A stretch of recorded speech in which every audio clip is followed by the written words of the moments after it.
नमस्कार दोस्तों, ऑनलाइन गुरुकुल में आप सभी का हार्दिक स्वागत है। एनटीपीसी की 27 तारीख की फर्स्ट शिफ्ट छूट चुकी है। आपके सामने कम से कम समय में अथेंटिक जेन्युइन वेरियस सोर्सेज से authentic questions GK GS math और रीजनिंग के करीबन 35 से ज़्यादा क्वेश्चन आपको कम से कम समय में मिलेंगे। इस चैनल पर वीडियो आपको भले ही लेट मिल सकता है, जैसा कि आप सभी जानते हैं, लेकिन जो क्वेश्चन आपको मिलेंगे वो वेरियस सोर्सेज से अथेंटिक और उसके बाद विद एक्स्ट्रा फैक्ट्स मिलेंगे। जैसा कि आप सभी देख रहे होंगे, यहाँ पर कोई भी क्वेश्चन आपको ऐसा नहीं मिलेगा कि आपको जल्दी के चक्कर में बता दिया गया और बाद में क्वेश्चन गलत हो। ठीक है। साथ ही साथ में अगर अटेम्प्ट की आज बात कर लिए तो अटेम्प्ट वही आपकी जो मैंने पहले भी डिस्कस करता आ रहा हूँ कि अटेम्प्ट आपके जो मैक्सिमम हैं वो जो कैंडिडेट मैक्सिमम मिलते हैं, मतलब ऑन एन एवरेज की अगर मैं बात करना चाहूँ तो वो आपके 65 से लेके आपके 75 के बीच में है। ठीक है। इसके ऊपर बहुत कम कैंडिडेट होते हैं और नीचे भी कम कैंडिडेट जो बताते हैं। फिलहाल जो भी लोग बता रहे हैं तो 65 के और से 70 के 75 के बीच आपका अटेम्प्ट है, तो एक हैंडसम अटेम्प्ट माना जाएगा आपका। साथ में डिफिकल्टी लेवल की बात की जाए तो आज थोड़ा ईजी था क्वेश्चन। ठीक है, आज थोड़े ईजी क्वेश्चन थे और साथ साथ मैथ में भी ईजी क्वेश्चन थे और रीजनिंग में भी ईजी थे। तो चलिए स्टार्ट करते बिना कुछ समय बर्बाद किए। क्वेश्चन आपका था बाबरनामा पुस्तक किस भाषा में लिखी गई। तो देखिए, बाबरनामा पुस्तक जो है उसका अनुवाद किया गया था। ठीक है। सबसे पहले आपको जान लीजिए कि जो बाबर की जो एक आत्म कथा है, ठीक है, वो उन्होंने लिखी थी तुजुक ए बाबरी, उसका नाम था तुजुक ए बाबरी और उन्होंने वो चागताई भाषा में लिखी थी। उसके बाद उसका अनुवाद किया गया बाबरनामा के रूप में, वो अब्दुल रहीम खाना ने किया था फारसी लैंग्वेज के अंदर। ठीक है। तो ये क्वेश्चन आपसे ट्विस्ट करके पूछा गया था। तो ये बाबर की आत्मकथा का अनुवाद है, ना कि उसकी एक्चुअल है। अगर एक्चुअल पूछा है तो तुजुक ए बाबरी है। ठीक है, वो जो कि चागताई भाषा में लिखी गई और साथ ही साथ ये फारसी भाषा में, जो बाबरनामा आपकी फारसी भाषा में है। एक क्वेश्चन आपका कि पैरों के जॉइंट्स में कौन सा लिक्विड होता है। तो वो लिक्विड आपका साइनोवियल फ्लूइड होता है। ठीक है, जिसको बोलते हैं, बाकी कंफर्मेशन के लिए और बता दें, जो भी वहाँ ऑप्शन दिए थे उसके हिसाब से साइनोवियल फ्लूइड है जो पैरों के जॉइंट में पाया जाता है। ठीक है, ये मैं आपको बता रहा हूँ जो कैंडिडेट ने शेयर किए हैं उनके हिसाब से बता रहा हूँ आपको, जो वहाँ पर एग्जामिनेशन हॉल में आपके ऑप्शन में थे। हो सकता है कुछ और भी हो यहाँ पर, लेकिन ऑप्शन के हिसाब से साइनोवियल फ्लूइड है, उसका आंसर सही है। एक क्वेश्चन था आपका पटना कलम किससे संबंधित है। तो आपकी पटना कलम बिहार की चित्रकला से संबंधित है।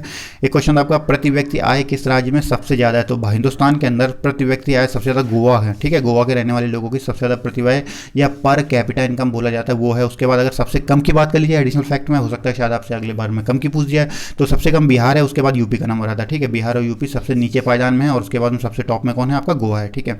क्वेश्चन था आपका यूएनओ के अध्यक्ष कौन से देश से थे। तो यूएनओ के अध्यक्ष आपके एंटोनियो गुतरेस हैं। इसके पहले आपसे शिफ्ट में देखिए क्वेश्चन पूछा गया था यूएनओ के अध्यक्ष के मामले में, और आज ये पूछ दिया गया कौन से देश हैं। अब आप ये भी जान लीजिए कि कौन से सन में ये यूएनओ के अध्यक्ष सिलेक्ट किए गए थे और इसके पहले यूएनओ के अध्यक्ष आपके कौन थे। ठीक है, तो ये जो यूएनओ के अध्यक्ष हैं आपके वो पुर्तगाल से आते हैं और इनका नाम क्या है, एंटोनियो गुतरेस। ठीक है।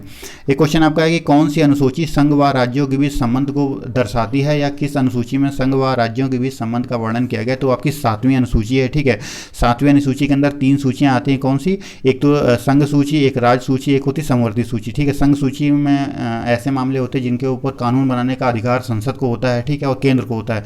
राज्य सूची में ऐसे विषय आते हैं जिनके ऊपर कानून बनाने का अधिकार राज्यों को होता है, और समवर्ती सूची में ऐसे विषय आते हैं जिनके ऊपर कानून बनाने का अधिकार दोनों को होता है। एक इंपॉर्टेंट फैक्ट है, अगर कभी कानून क्लैश हुए, अगर मान लीजिए राज्य और समवर्ती सूची के ऊपर बनाए हुए ऐसे कानून हैं जिनके ऊपर राज्य सरकार ने भी कानून बना दिया और उसके बाद केंद्र ने भी कानून बना दिया, कानून अगर आपके क्लैश होते हैं तो उसमें सुप्रीमेसी किसकी मानी जाएगी, जो केंद्र सरकार के कानून है वो प्रभावी माने जाएंगे। इस चीज़ को ध्यान रखिएगा।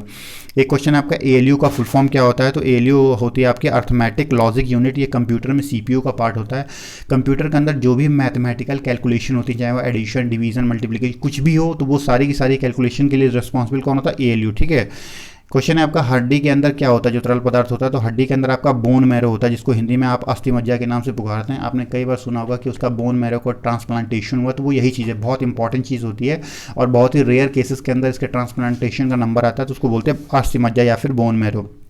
एक क्वेश्चन आपका 2019 में भारतीय जनता पार्टी ने लोकसभा में कुल कितनी सीटें जीती थी। तो ये आपके अलायंस का नाम नहीं पूछा। ठीक है, यहाँ पर तो लोकसभा में केवल बीजेपी की अगर बात की जाए तो 303 है। ठीक है, और बीजेपी का अलायंस कौन है, आपका एनडीए। ठीक है, नेशनल डेमोक्रेटिक अलायंस है आपका। ठीक है, एनडीए है आपका, और साथ ही साथ में कांग्रेस का अलायंस क्या है, यूपीए। ठीक है, आपको फुल फॉर्म बताना है कि यूपीए का फुल फॉर्म क्या है। ठीक है।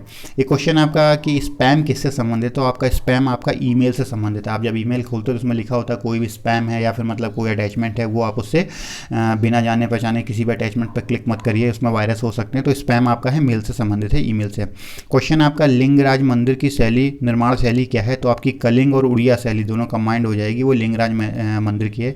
अगर बात की जाए लिंगराज मंदिर कहाँ पर स्थित है, तो ये भुवनेश्वर उड़ीसा में पड़ता है। अब आप कमेंट सेक्शन में ये बताइए बताइए कि लिंगराज मंदिर का निर्माण किसने करवाया था। एक क्वेश्चन आपका है कि मणिक रत्न का अयस्क क्या है। ठीक है, तो मणिक रत्न को ही हम रूबी बोलते हैं और इसका एक था आपका कोरिंडम। ठीक है, कोरिंडम को इसका अयस्क बोलते हैं। एक क्वेश्चन आपका, पहला अंडर वाटर समिट किस राष्ट्रपति ने किया है। ठीक है, तो पहला अंडर वाटर समिट, आपका अंडर वाटर का मतलब होता है पानी के अंदर। आप सभी को याद होगा, शायद वो 2-3 साल पहले की एक ये न्यूज़ थी जिसके अंदर पानी के अंदर सब लोगों ने बैठ के, जितने भी देशों ने वो सबमिट की थी, तो काफ़ी ज़्यादा वो फेमस हुई थी। इसको कुछ मतलब एक स्पेशल तरीके से करने की कोशिश की गई थी। तो ये आपका पहला अंडर वाटर समिट आपका मोहम्मद नशीद, ठीक है, ये मालदीव के ये आपके प्रेसिडेंट हैं, उन्होंने किया था।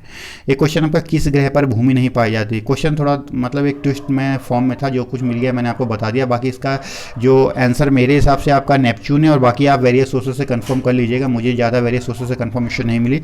तो उसमें 4 ऑप्शन अर्थ, वीनस, मार्स और नेपच्यून थे। तो आप देख लीजिएगा किस ग्रह पर भूमि नहीं पाई जाती है, तो वो ये इसका आंसर क्या होगा। ठीक है, मेरे हिसाब से तो ये होना चाहिए। एक क्वेश्चन आपका, 1929 में असेंबली में किसने बम फेंका। अगर आपको याद हो तो शायद कल ही आपको, कल इन द सेंस मतलब 25 तारीख को बोला गया था, घुमा के पूछा गया था, तब उसमें पूछा गया था असेंबली में बम कब फेंका गया। तो ये 1929 में आज घुमा फेंक दिया। 1929 में असेंबली में बम किसने फेंका, तो ये भगत सिंह और बटुकेश्वर दत्त, इन्हीं के कारण इनको फांसी की सजा हुई थी। क्वेश्चन एक आया था, कौन कोशिकाएं या कोन्स कहाँ पर पाए जाते हैं शरीर के किस अंग में। ठीक है, तो कौन से आर्गन में, ये आंखों में होते हैं। ठीक है, कोन्स आपके होते हैं आंखों में होता है, इसी वजह से ये कलर ब्लाइंडनेस का और उसके बाद आंखों की उनका डिसाइडेशन जो होता है वो कौन से ही होता है। ठीक है, इस चीज़ को ध्यान रखिएगा। एक क्वेश्चन आपका अगला आया था, सीपीयू को कंट्रोल कौन करता है। ठीक है, तो सीपीयू के वेरियस पार्ट्स आपके होते हैं, रैम भी होती है, जिसके सीपीयू के देखो पार्ट्स में क्या आपका मेमोरी आ जाएगी, उसके बाद आपका सीयू आ जाएगा। सीयू का मतलब क्या होता है, कंट्रोल यूनिट। क्या होता है, कंट्रोल यूनिट। तो अगर कंट्रोल का बात की जाए तो सीपीयू को कंट्रोल कौन करता है, कंट्रोल यूनिट करता है। ठीक है, तो ये सीपीयू के वेरियस पार्ट्स होते हैं, जिसमें मेमोरी भी एक उसका पार्ट है, एक सीयू भी उसका पार्ट है। तो उसको कंट्रोल के लिए कौन करता है, सीयू, कंट्रोल यूनिट। एक क्वेश्चन आपका, एससीओ का गठन कब हुआ था। ठीक है, तो संघाई कॉपरेशन ऑर्गेनाइजेशन, इसका जो गठन हुआ था वो 15 जून 2001 को हुआ था। इसके पहले ये संघाई 5 के नाम से जाना जाता था। ध्यान रखिएगा, अगर इसका प्रीवियस नाम आपसे पूछते तो वो संघाई 5 है, और उसके बाद में लेटर्स का नाम चेंज हो गया एससीओ, और इसकी स्थापना 15 जून 2001 को हुई थी। क्वेश्चन है आपका, खिलाफत आंदोलन कहाँ से स्टार्ट हुआ। तो खिलाफत आंदोलन के बारे में बहुत सारे क्वेश्चन आ चुके हैं, अगर प्रीवियस रिव्यूज आप देखो तो शिफ्ट में हो सकता है कि अल्टरनेटिव या 2 शिफ्ट को छोड़ के डेफिनेटली खिलाफत आंदोलन से सवाल कोई ना कोई आता ही आता रहता है। ठीक है, और कांग्रेस से कोई ना कोई सवाल आता रहता है। तो ये आपका बम्बई से स्टार्ट हुआ था, और ये आपका 23 नवंबर 1919 में खिलाफत आंदोलन स्टार्ट हुआ था। ध्यान रखिएगा, मैंने आपको एडिशनल फ्लाइट के लिए डेट बता दिया। एक क्वेश्चन आपका, विधवा पुनर्विवाह किस समय, किस लॉर्ड या जो भी वहाँ था और वायसराय किसके समय लागू हुआ। तो लॉर्ड कैनिंग के समय आपका लागू हुआ था। और ये अगर बात की जाए कब लागू हुआ तो जुलाई 1956 में। ठीक है, सॉरी 1856 में आपका विधवा पुनर्विवाह लागू हुआ था, और ईश्वर चंद्र विद्यासागर की देन थी आपकी। ध्यान रखिएगा इस चीज़ को। एक क्वेश्चन आपका, नीति आयोग ने शिशु मृत्यु दर 2016 में कितनी घोषित की। तो 2016 में आपकी 44, मतलब 1000 पे 44 जो शिशु मृत्यु दर थी अपनी 2016 में नीति आयोग द्वारा घोषित थी। एक क्वेश्चन आपका, अंत्योदय योजना में चावल कितने रुपए किलो मिलता है। तो अंत्योदय योजना में आपको चावल 3 रुपये किलो मिलता है। अब मैं आपसे ये जानना चाहूँगा कमेंट बॉक्स में कि अंत्योदय योजना जो आपकी है वो किस राज्य की है। ठीक है, कहाँ पर ये चालू है। एक क्वेश्चन है आपका, राष्ट्रीय राजमार्ग पूर्व से पश्चिम कहाँ से कहाँ तक, यानी कौन सा ऐसा राष्ट्रीय राजमार्ग है जो पूर्व से पश्चिम को जोड़ता है। तो और ये आपका है सिलचर से लेके पोरबंदर। अगर पूर्व से पश्चिम की बात की जाए तो पूर्व में सिलचर से लेके पोरबंदर तक आपका राष्ट्रीय राजमार्ग है। ठीक है, एक क्वेश्चन आपका, मिशन शक्ति क्या है। ठीक है, तो मिशन शक्ति आपका एंटी सैटेलाइट मिशन है। ये आपको याद होगा, आप जब 2019 के लोकसभा चुनाव से पहले ही भारत ने इसका परीक्षण किया था, और उसके बाद में भारत इलिट क्लब में शामिल हो गया, यानी चौथे नंबर, भारत पूरे विश्व में चौथे नंबर का देश बन गया है। अमेरिका के पास में करंट में, रशिया के पास में और चाइना के पास में। उसके बाद भारत पूरे विश्व में चौथा देश बन गया जिसके पास ये कैपेबिलिटी है कि वो अंतरिक्ष के सैटेलाइट्स को भी मार गिराए। ठीक है, तो ये एक मिसाइल ऐसी है जो अंतरिक्ष में जो अपने सैटेलाइट्स हैं, जैसे कई कम्युनिकेशन सैटेलाइट्स होते हैं, कई मिलिट्री सैटेलाइट्स होते हैं, तो उन सभी को डिस्ट्रॉय कर सकती है ये। तो इसके अंदर ये कैपेबिलिटी है, तो ये काफ़ी ज़्यादा गर्व की बात है अपने देश के लिए। एक क्वेश्चन आपका, केंद्र व राज्यों के शक्ति बंटवारे से संबंधित आयोग कौन सा है। तो केंद्र व राज्यों के शक्ति बंटवारे से संबंधित आयोग आपका सरकारी आयोग है। ठीक है, और इसकी स्थापना 1988 में हुई थी। इस चीज़ को ध्यान रखिएगा। क्वेश्चन आपका था, 50 ओवर का ओडीआई मैच कब स्टार्ट हुआ था। और 50 ओवर का मैच आपका 1977 से स्टार्ट हुआ था। तो ये आपके जीके जीएस के करीबन 30 क्वेश्चन आपके हो गए। साथ ही साथ अगर मैथ की बात कर लीजिए तो अलजेब्रा से आपके 2 क्वेश्चन थे, सिंपल आपके थे। ठीक है, स्पेशल कंडीशन के ऊपर सवाल नहीं थे। और उसके बाद ज्योमेट्री से आपके 2 क्वेश्चन आपके आए थे, एक सर्किल से आपका आया था, एक ट्रायंगल से आपका क्वेश्चन था, एक ट्रिग्नोमेट्री से 3 क्वेश्चन थे। तो एक आध क्वेश्चन सरल था, एक क्वेश्चन टिपिकल था जो लोग बता रहे थे कि मतलब काफ़ी ज़्यादा कॉम्प्लिकेटेड था। और उसके बाद मेंसुरेशन से आपका एक क्वेश्चन था और बेलन के ऊपर, ठीक है, एक बेलन के ऊपर क्वेश्चन था। SI CI से आपके 2 क्वेश्चन थे, परसेंटेज से इनकी वैल्यू आपकी जो नॉर्मल थी, मतलब कॉम्प्लिकेटेड वैल्यू नहीं कि 17 सही 3/4% इस टाइप से दिया, जैसे 10%, 5%, 12%, इस प्रकार से सिंपल वैल्यू थी। एवरेज आपका सिंपल था। एक क्वेश्चन था DI में सिंपल कैलकुलेशन थी, पाई चार्ट के ऊपर दिया हुआ था सिंपल कैलकुलेशन। और LCM SCF से आपके 2 क्वेश्चन थे।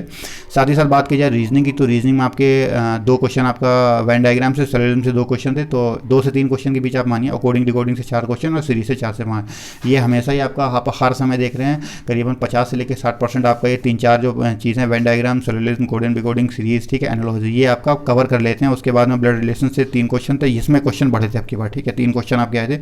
सिटिंग अरेंजमेंट से आपका एक था, सर्कुलर मोशन के ऊपर सिटिंग था और नॉर्मल था। बाकी फिगरेटिव रीजनिंग जो मैं हर बार बोलता हूँ तो वो भी इस बार काफ़ी गायब है कि काउंटिंग ऑफ फिगर से मुझे क्वेश्चन किसी ने नहीं बताया कि आया था, जो मुझे नहीं बताया, बाकी मे भी हो सकता है कि आया हो। और उसके साथ ही साथ आपका डाइस से क्वेश्चन नहीं था, आपका कैलेंडर से क्वेश्चन नहीं था, आपका साथ ही साथ में फिगर एम्बेडेड फिगर से क्वेश्चन नहीं था, आपका मिरर इमेज से क्वेश्चन नहीं था, आपका वाटर इमेज से नहीं था, आपका फिगर रीजनिंग से नहीं था। तो वो सारी वॉश आउट हो रही, तो आप इन्हीं चीज़ों पर ध्यान दीजिए। तो ये आपका रिव्यू था। उसके साथ साथ मैं आपसे एक चीज़ और बताना चाहूँगा, अगर आप NTPC का एग्जाम दे रहे हैं तो डेफिनेटली आपने कई ऐसी पोस्टें भरी होंगी जिनके लिए कलर ब्लाइंडनेस आपके लिए मस्ट है। और आपने हो सकता है अभी तक आपने चेक ना कराया हो, तो प्लीज़ जिस बुक से कलर ब्लाइंडनेस का चेक होता है तो उस बुक के ऊपर ही डिपेंड पूरा वीडियो बना है। इसी 11 की प्लेट का एडिशन है, लिंक आपको डिस्क्रिप्शन बॉक्स में मिल जाएगी, वहाँ जाके आप चेक कर सकते हैं कि क्या आप कलर ब्लाइंडनेस है या नहीं है। तो आप टेंशन फ्री हो जाइए, क्योंकि जो सेकेंड आपका फेज़ का एग्जाम होगा वो आपका स्लॉट वाइज होगा, यानी लेवल 6 के अलग होगा, लेवल 5 का अलग होगा, लेवल 3 का अलग होगा। तो उससे आप अपनी प्रायोरिटीज़ को सेट कर सकते हो। लेट कंसीडर लेवल 6 में स्टेशन मास्टर है और आपने पहली प्रायोरिटी लेवल 6 की दे रखी है और आप कट ऑफ क्रॉस कर जाते हो तो आपको स्टेशन मास्टर मिल जाएगा। लेकिन अगर आप मेडिकल में आप अनफिट हो गए तो फिर क्या फ़ायदा, आपका पूरा का पूरा जितना 2-4 साल का टाइम है सब बर्बाद हो जाएगा। इससे बेटर रहेगा तो फिर अगर आपको पता है कि नहीं मैं कलर ब्लाइंड मान लो हूँ, एक अनफॉर्चुनेटली मैं आपके सामने एक हाइपोथेटिकल क्वेश्चन रख रहा हूँ, तो आप क्या करेंगे, लेवल 6 को देंगे ही नहीं, ठीक है। लेवल 6 का आप एग्जाम में मत दीजिए, आप लेवल 5 का एग्जाम दे दीजिए, तो आप लेवल 5 में सिलेक्ट हो जाएंगे, ठीक है। तो इसलिए मेरे कहने का ये मतलब है, तो प्लीज़ वहाँ जाके आप चेक कर सकते हो। तो मिलते हैं नेक्स्ट वीडियो में, तब तक के लिए जय हिंद दोस्तों।